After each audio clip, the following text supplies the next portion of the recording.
In May 2026, the United States Department of Justice quietly moved to drop all criminal charges against Gautam Adani, the man they had indicted for $265 million bribery scheme, the man whose summons India never acknowledged, the man who, while facing a federal indictment, somehow became the richest person in Asia. How does that happen? To understand it, you need to go back where part 1 ended. Gautam Adani started with one port in Gujarat that nobody else wanted and spent 3 decades buying everything India couldn't function without: ports, airports, power, and roads.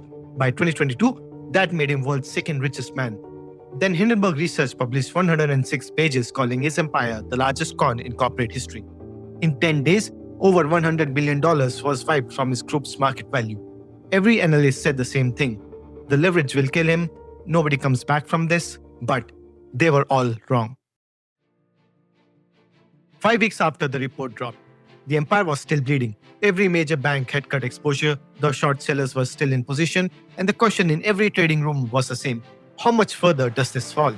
Then one man in Miami said one word nobody else was saying: buy.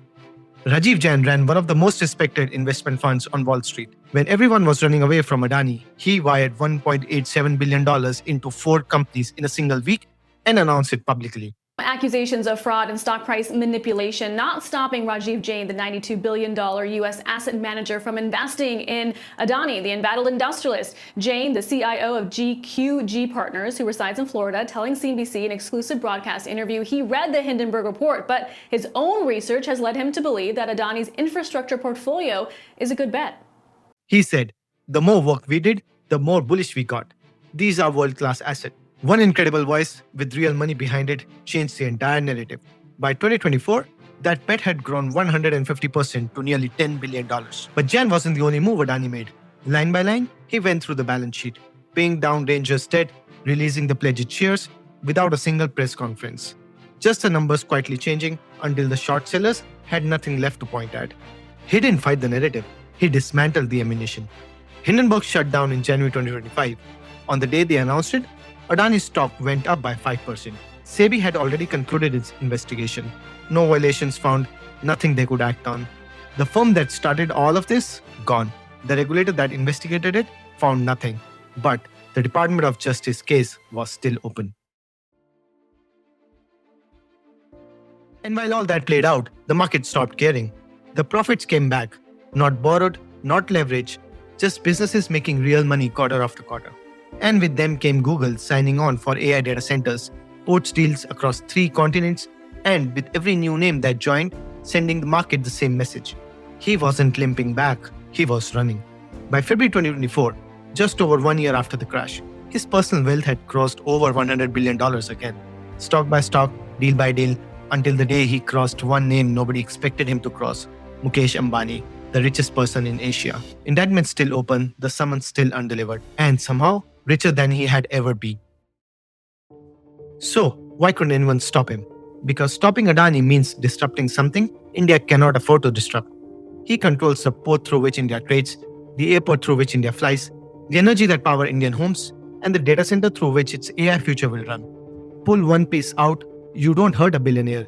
You slow down a port, ground a flight, and dim a city. His infrastructure is not his business. It's a functioning of 1.4 billion people. Hindenburg found this out. The stocks fell, but the government contracts kept coming.